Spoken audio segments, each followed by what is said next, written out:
right, ladies and gentlemen, here we are. Another edition of Point Walk the Walk. Hoops Talk. Our mission is to help fans, players, and coaches become intellectual in the game. I'm here once again with my college teammates, Ed Davis and Craig Murray. Fellas! What's going on, fellas? What's up, man? How you doing?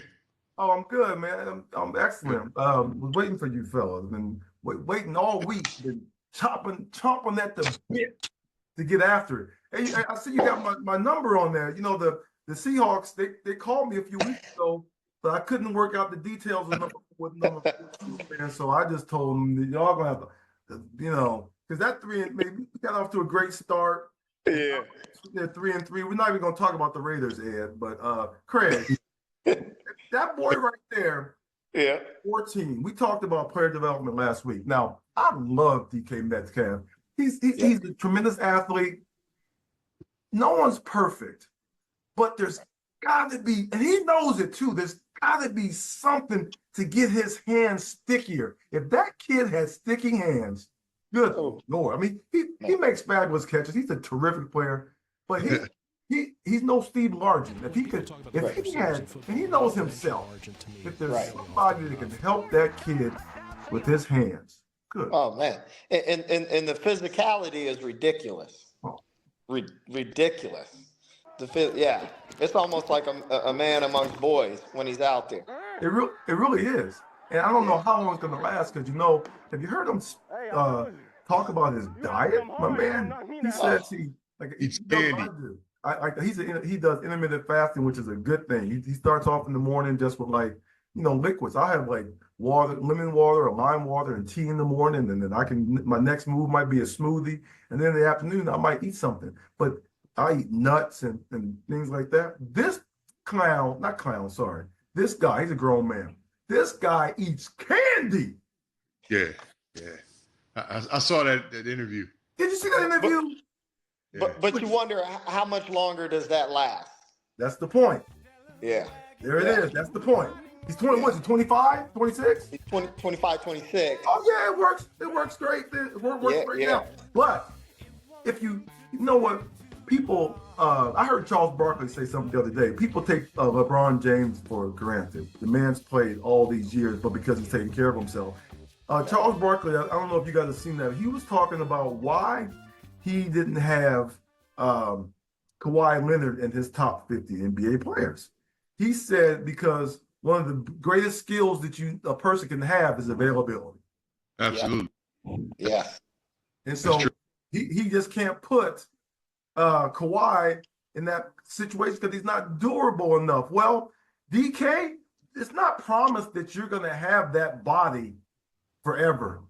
Right. There's no promise that you're going to be a LeBron James in terms of a physical specimen throughout your career. You really, at some point, you have to take it to a different level and understand that you are a business and your body is your greatest commodity. Well, from the guy that spoke it, and Charles Barkley, that's how he got to become who he became, because when Moses Malone and Dr. J told him he was fat. So he had to change his diet in order to be physically at the top of his level with the guys he was with, by being able to take care of his body. Right. That's your number one product.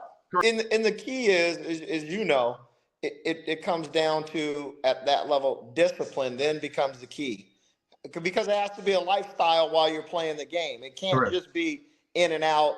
You know, the guys are no longer, hey, we take the summer off. We take, you know, you're year round now. You're 12 months out of the year now. You have to have the right support group. You have to have the right people around you. You have to have the because it's tempting. I mean, come on, man. That's almost. Do you guys remember? Ed does. Greg, you weren't with us yet. Do you remember when we went to Louisiana, Ed, and we ate down there? Oh yeah. Oh yeah. Imagine, Craig, I'm serious. At that point in my life, I really felt like those meals were the best thing I had ever eaten in my life.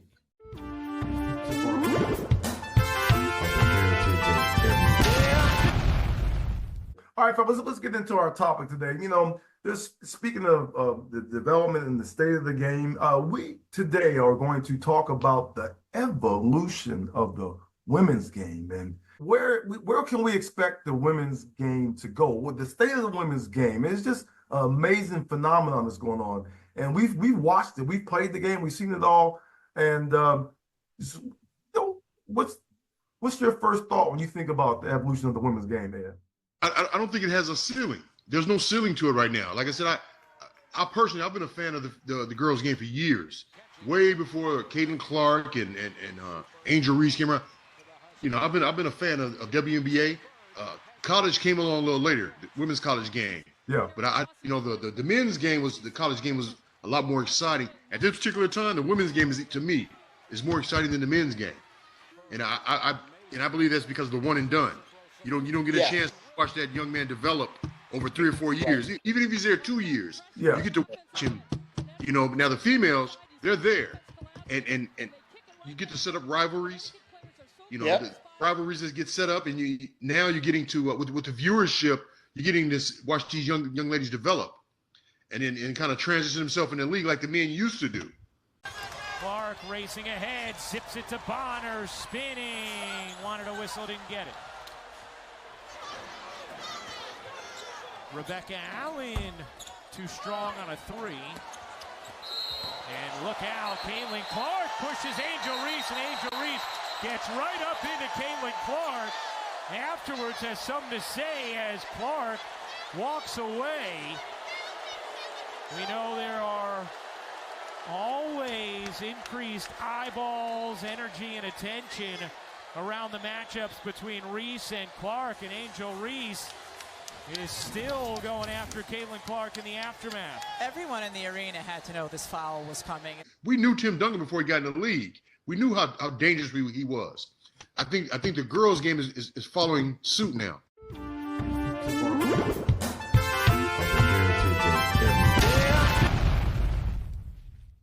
Let me mention something when you said about exciting. Now I agree. I love watching the ladies play.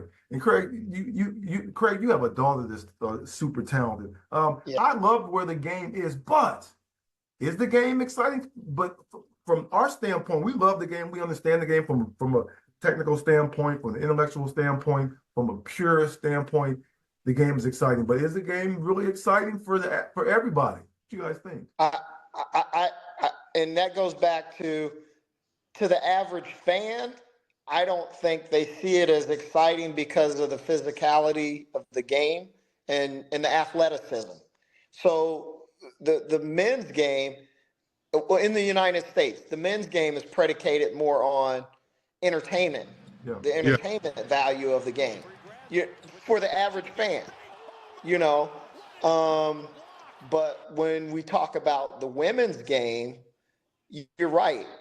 Somebody or the people who are, love the technical aspect of the game, love the women's college game right now. And so then the next phase is how do they take that from here to the next step at the WNBA? Even though the WNBA, because if you look at it and everybody's looking at viewership, look at the viewership when Caitlin Clark was involved. They've got to find a way in order to keep that viewership, because then the viewership being kept like that means more money in the pocket of the women. Absolutely. And that's where they're ultimately trying to get.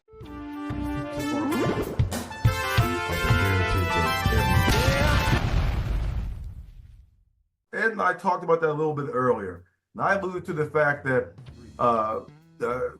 what Ed said, the physicality is already there. Yes, definitely. It's already there. It's just not distinguishable because the meter stick is male centric, so to speak. Because if you think about it, the females have a different ball. Why is that? Because of physical differences. And if you look at the world record height in the high jump for the men versus the world record height for the female, there's a difference. And so I think, and I've written an article about this, lower for higher. You guys can go to martialartsofbasketball.com, check that article out. It's serious. It talks about that point. if you lower the women's basket just just a bit, not so much that everybody on the team all of a sudden is dunking, because that's Right. purpose. But if you lowered it to the extent that the higher level female athletes can throw down and make it look nice, then you're gonna entertain the average fan, because like you said, they don't really jive. Well, they do, they appreciate it, but I don't think they're turned on as much as we are by how purely the women play the game. Right. Yes. And they now, and to speak to that fact too, is I think we were talking a little bit earlier off camera about where is that next? There is that next Michael Jordan in the women's game. She's there. She's there, and actually, she's in the state of Washington. I don't know if you. Juju. Yes. Not Juju. The girl that plays in Washington. There's a high school girl. What's her name? I can't believe we're sitting here and cannot say her name. I just said her name. I just posted about her and say all basketball a couple weeks ago. She was displaying nice inside mid-range moves. She has bounce. She's strong. She's physical. But okay, yes, those type of females, they're out there. They'll be able to throw down. But I mean the person, the type of let's call them by numbers. So that first and foremost, the female threes. When you look down the female threes, then a set percentage of those ladies can throw down instantly. Yeah, that's where whether a guard can do it or a one or a two can do it. That's without. But if the threes, where a high percentage of the threes can dunk, I think that would be the right height. Because then soon enough, there'll be ones and twos throwing down, and that'll be exciting for fans. The men's game. What about the men's game below the rim? Was the men's game the juggernaut that it needed to be when it was below the rim? The game was pure. It wasn't. The 60s is still the most competitive decade. I mean, has the best team, one of the best teams in terms of the decade rivalries. Right. So the men's game wasn't economically viable before below the rim. Right. It didn't reach its magnitude. And there's a lot of things that have come into it, but basically your entertainment value has to bring the viewership in order to maximize the average viewer. Yes.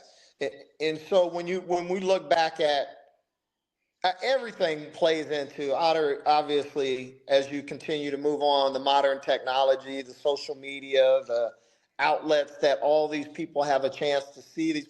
I mean, now people can see players in places where you would only be able to see them on CBS, NBC, or ABC. Correct. Now you've got so many different outlets that you can see. You got ESPN, you got Fox, you got so many different avenues, and along with what you can pull up off your phone. So I think that will help as well. But like we said, getting to the point where you can have those exciting, you want to go to a game where you're going to see something that when you walk out, you go, you know what? I don't get a chance to see that every day. I go to the Y and play. Correct. That's what I think we're looking for on the women's game. Yeah.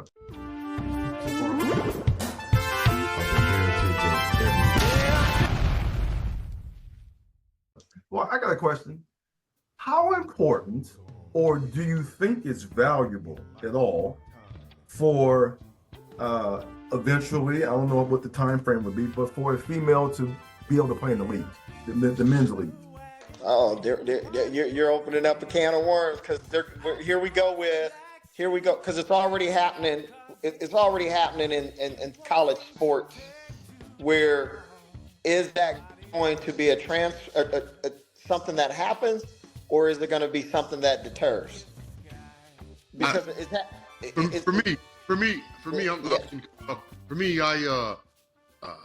I'm a purist of the game. I don't want to see it. I don't want that. That's why it's men's game, women's game.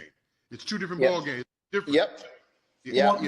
As long as the guy's game is no touch, some female's going to be able to play as long as the game is if it keeps going in the no touch direction, so we can You know, there's a way to control the tenor of the game. So they made it so that it's more exciting for fans, it's more high scoring, it's less touching, and less physical. Yeah. I just don't think that you know, this is not I'm not trying to be sexist because there are physical females, but Right. at that level, when your life is on the line, so to speak, the life that you want is on the line, a job playing on the NBA team. I just don't. Can Juju handle somebody like what's my man? I'm forgetting his name. Whoever it is, He's playing in whoever China it is, now. He's over in whoever it China is, now. no. He plays where Patrick now? Beverly. Can Oh, yeah. can Juju deal with somebody like Patrick Beverly who's trying to stay in the league and feed his family? Absolutely not. No. Absolutely. No. Absolutely no. No. No. Can't. It comes back to the physicality. And then you think about we talk about the viewership of the women's game. Why would you take that talent and put it in the men's league when, just for instance, if you take Caitlin Clark and put her in the NBA now, what is that going to do to the women's game? See what I'm saying? We need all of it. It's just now getting to the point where there's a lot of viewership. I'm looking forward to Juju coming to the league now. Yeah. I'm looking forward to the young lady you guys are talking about. I'm looking forward to see her coming to the league, whoever she may be. You know, because we got a lot of little female talent out here that we just now starting to, oh, she nice. We got one, what do they call her? Special K out in the Inland Empire. Oh, she's We'll actually get it. We're going to get a chance to play against Special K again. I'm coaching my daughter's team. Tell us about that, Craig. You know what, bro? Yeah. Oh yeah. Tell us about that. Definitely. Oh man, it's great. Matter of fact, I was at the games yesterday, and the thing that I was impressed with was the speed that we were playing with, and we were playing with the physicality. So I loved just seeing that. And then when you see your daughter out there doing what she does, then your niece was getting down. You know what I'm saying? Was she killing Craig? Oh man, come on, man. She was playing. She wasn't even playing fair. You know. So like, Say her name. Say her name for everybody to hear. Kenzie Murray. Murray. Kenzie Murray. So she was doing her thing. I wanted to go back to, we were talking about a woman getting ready, trying to play in the WNBA, and all I can relate to is this right here. And you'll know this, Troy.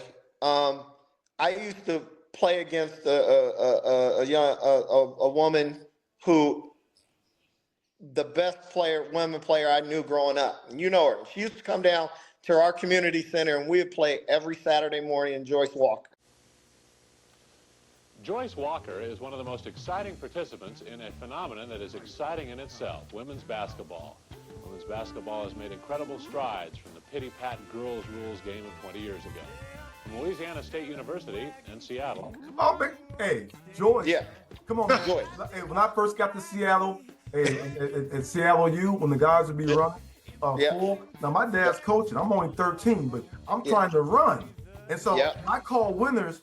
My winners stand. I will lay on the court. I would be in the way. But guess what? I'd get to play, but they always put me on Joyce. Yeah. And Joyce, Joyce was a 3-time high school and college first team All-American. Yeah. And you know my personality. I don't give a damn as a female because she's killing dudes. And so I used to be guarding her so hard that her brother Donnie told me he's gonna beat my ass. I'm like, that's okay. I was so scared though. He told me he's gonna beat my ass when I leave Conley Center. Craig, I stayed in Conley Center, so I didn't worry about it. I stayed in Conley Center about 10 at night. But see that's what I'm saying, Troy. My 8th grade year, I was in, more in shock and intimidated. By the time I kind of started figuring out who I was 9th, 10th grade, and she would come into the gym, it was a whole different deal then. Yeah. I mean, it was a whole different deal. So that lets you know, I don't care what kind of, physical, what kind of working out, conditioning, strength and conditioning, speed and agility, because everybody starts getting it. So now, now you're in the league. You're talking about the league. I don't believe it's there to transfer to that space right there. Hey, I tell you what, I am an advocate of though. Now we talk about the ladies going to the men's league. That's not necessary. It's a whole different. Those are two different universes. But I will say this: the best ladies, the best female players that I know, came up playing with the fellas. Yeah, Of course. yeah. Joyce played with the fellas. Um, that's an incredible advantage. If the ladies only, even for the guys, like I always played up. That's in vogue now, like on teams where kids play up. I always played with older guys. Always played with guys that could play. Always. But I think, but the ladies playing with the guys is such an advantage. Well, real quick, I want to speak to that. Even into what, like, we went and we talked about my daughter and all this and that and what she's doing right now. She's putting in a lot of time, effort, working on her game. But the one thing that I'm starting to see that's helping her take another turn is we are having her work out with guys. Yes. Yeah, that's the point. That's the point right there. And now, her physicality out there and the way she's playing and the aggressiveness she's playing with, because that makes you play that way.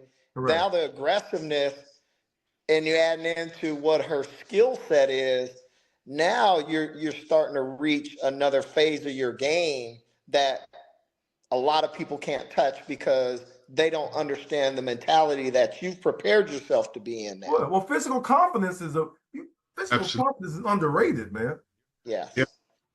Iron sharpens iron. You're right. Yeah. Because if you know how it is, especially you're playing, especially at the 3, 4, 5. You have to have physical confidence because even though it's a no touch or non-contact game, so to speak, they say. You really it does. You do have to be confident because let's talk about the 5 things: your physical talent, your technical skill set, your intellectual application of those 2 things. This is your P tag: your physical, your technical, your application, and your grit. But your the grit factor is the most important. Because I don't care how skilled you are. Yep. You ain't got no heart. I'm punking you out your game. Yep. And you're gonna face that. You're gonna face it. Once you get to a certain level, you're going to face it. And all of those 5 things you just talked about are challenged when you get to that ultimate level of play. That's right. Whatever it is, whether it's high school, you're playing at an elite status there. Whether it's college, you're playing at an elite level there. And whether you get a chance to get to whatever type of level of pro, it's always going to be challenged. Yeah. So your grit factor. Let me tell you something. If out of let's say out of a 1 out of 5, let's say you're rating these 1 out of 5. Your skill set, 1 out of 5. Your physicality, 1 out of 5. Your thinking, your application model, 1 out of 5, or your grit factor, 1 out of 5. Now, it's true. The only category you can be a 1 out of 5 in and be the best player is your physical. Mm-hmm. Because if you're a 1 in your grit, you stink. I don't care how skilled you are. If your grit's even a 2, and if you're matter of fact, there's some 5s out there who aren't even that skilled, but it compensates and puts them on a different plateau because they're so gritty. Because they're so focused. I mean that's an important skill set to be able to focus. The focus factor is a lot of times distinguishes between 2 evenly matched individuals. I mean, you have to have. We call it hard. We call it hard, being hard nosed. But I would take the ability to focus over either one of those, because being hard nosed is also based on being physical.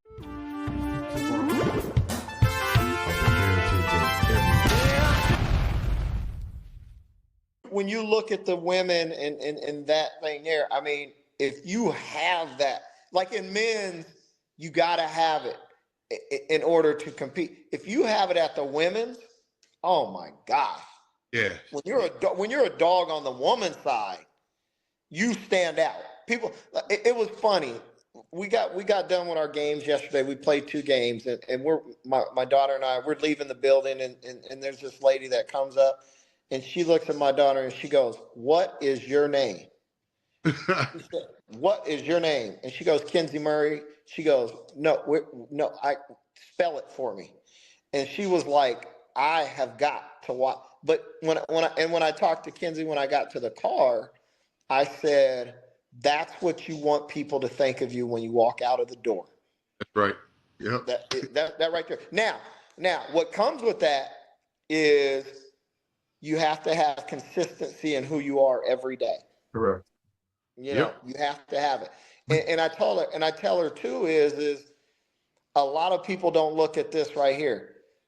Being mentally understanding of how to approach things is just as a talent as being athletically, physically able to be producive. Yeah. So I those are the things that I try to get her to understand. And I'm trying not to do too much because you got to still, you're still trying to let her find herself as opposed to telling her everything she needs to know. Well, yeah. But it's the same with my son. Same with my son. Yeah. Same but thing. I tell the kids, I was tell the kids to your point, F and F. Intensity with intelligence, focus and have fun. If you can handle those 4 pillars pregame, you think about those. You're going to play with intensity. I'm writing that down. With intensity and intelligence, focus and have fun. F and F. Because those are critical. And you just mentioned those things. I just gave you some a format by which to talk about it. Yeah. That's good. That's excellent. No, I like that. I believe in that. And and that's the same thing I'm doing I'm talking about. I've been in the studio painting on this piece.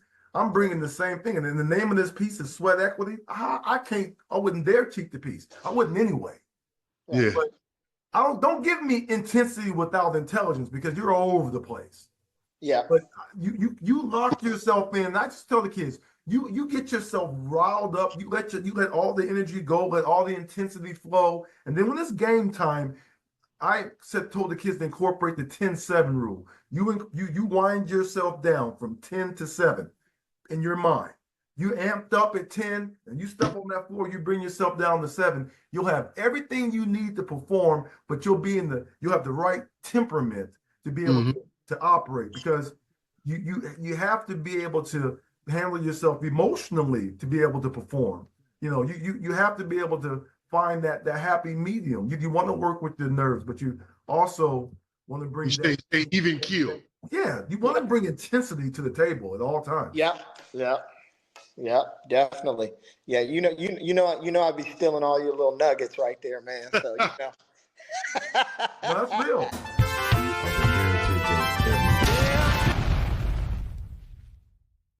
Sure, that's different. And then just to remind people, listen, they can pick that up in the virtual game of basketball and go to martialartsofbasketball.com or on Amazon. But there's little pearls of wisdom because, like you said, we're getting up there. We are the old sages of the game these days. And so it's very. I love the fact that you guys have such proximity to the game. Roman's still at it. You've got Kenzie playing. You've got your son playing. Yeah, I love that because it keeps you in it. I don't have time in my life to prioritize basketball in the way. I wish I could be in the gym that much. Let me tell you something. When I was in the gym, though, I'm still sick because, anytime there's a break in the action and the kids go down there and shoot, man, it takes everything I have not to run down there and get shots up. I ain't lying to you. And then don't let the game be over. The guys start shooting me. Man, I'm sick. I go to the game. I be wanting to run down there with the kids, man. That's right. Yeah. Hey, real quick, because I want to say this story. I know this is off base here, but Troy, when I first started coaching, junior college, Troy came over and hung out with me, and I had one of my best players, man, a guard, and this kid, full of them, this. Man, he played Fluid one-on-one, man.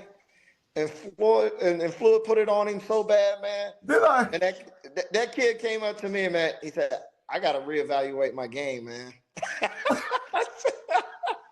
How old was I? Remember that? How old was I? Troy?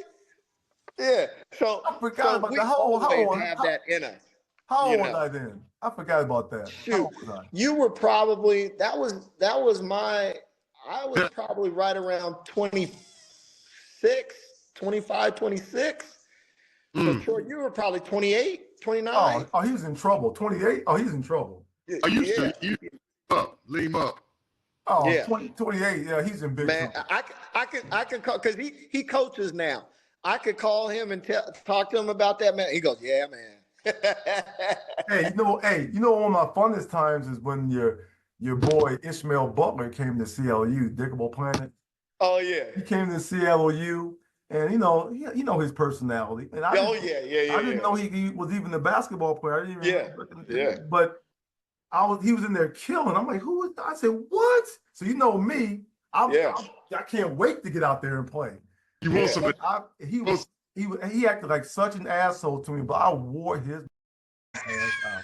Did you have him kicking the ball and everything, Troy? He was so mad, man, because I didn't even know who he was really. But then I was thinking, then you called me and said, hey, man, Troy, my boy called me and he didn't say who you were, but I know it had to be you. You said that. Yeah. Hey, man, I wish I would go to the gym and try to. I mean, I still play, but it's not even worth it because, man, these kids are crazy. First of all, I got to be a comedian. I got to butter them up, tell them how quick they are, how strong they are. This is how it always starts. You gonna play, OG? Oh, okay, OG. Oh, I see you, OG. Oh, yeah. Somebody gonna guard OG? God damn, I got OG. Then I start going, hey man, you gonna just foul me? Hey man, just play, man. I'm good. I'm going home, man. Y'all can have it. Y'all know, you know that I know that you know that I know I got 19, so I'm good. Y'all go ahead. I quit. I'm going to work on my arms. My ego's not involved now, but it's let me tell you something, because I was retired from the game for a long time, then I came back because the kids can't play no more. Yeah. And I was like, I was back out of retirement in my 40s. Yeah. I don't mean that derogatory. Of course they can play, but there's know-how and there's do-how. We spoke. Yeah, that. definitely. The women play with more know-how than the guys do. There it is. And That's true.